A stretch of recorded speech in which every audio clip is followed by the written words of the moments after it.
There's no better shirt I could think of wearing for this review other than this. So just got out of theaters to see John Wick Chapter 4. I will say that John Wick Chapter 4 doesn't like rectify, to me at least, what happens at the end of John Wick Chapter 3, but it does definitely get the story back on track. So the beginning part of the movie really takes place in Tokyo, where they have like their own version of the Continental there.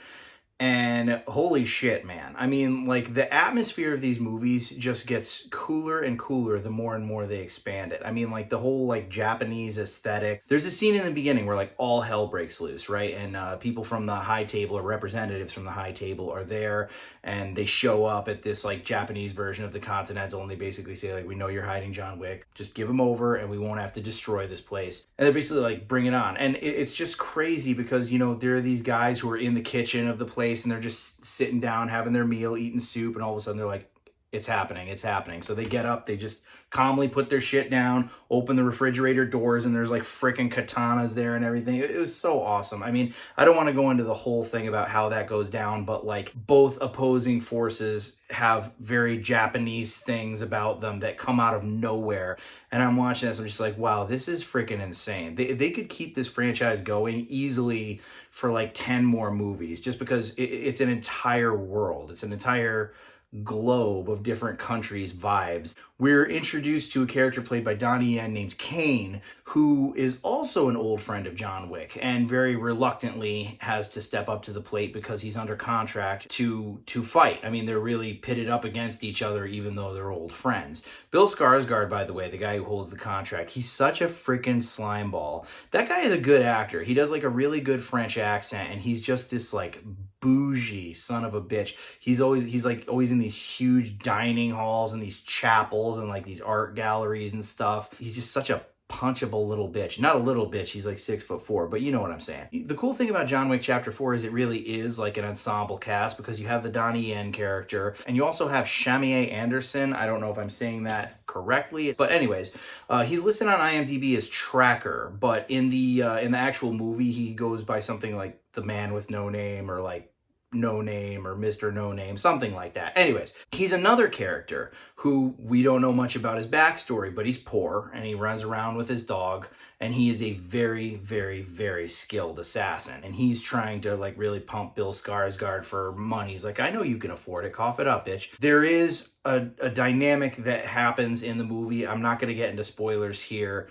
Everybody's out for their own end. And there's one particular scene in the movie where that guy, Kane, John Wick, and this extremely cartoonish German mobster are all playing a game of cards. And they're right beneath a nightclub, so you can hear sort of like the radiating echo of the music playing up front. It's like,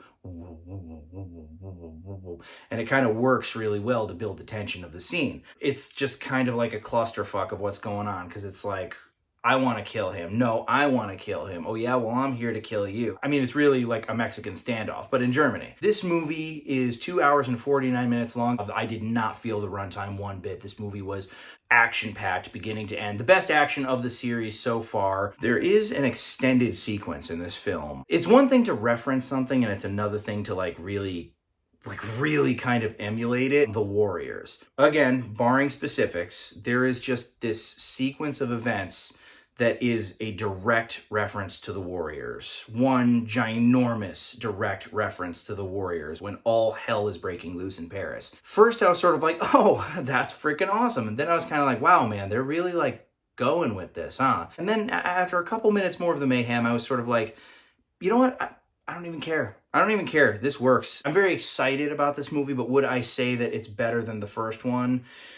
I'd have to go back and watch the first one again. I will say that out of the entire series, to me at least, I'd say this one probably has the most rewatchability, because it is just that batshit out there. Like, they threw everything that they had at this movie. It was insane. There's like this really crazy sequence on a staircase. Not going to go into detail. There's a really crazy sequence where it's just an extended aerial shot of somebody going room to room, killing people with a very unorthodox weapon. The ending is so satisfying. My money says you will not guess exactly how it plays out, but it was a very, very, very satisfying ending. I really enjoyed the hell out of this movie. The action is better than it's ever been, and the fact that, 4 movies in, a franchise can really keep going this well, really, really, really fun. I'm very happy that I went to see it on XD. What is your favorite John Wick movie? What order did you like the John Wick movies in? Let me know. You can feel free to subscribe to me on Rumble if you're already subscribed on YouTube, and vice versa. And that's all she wrote.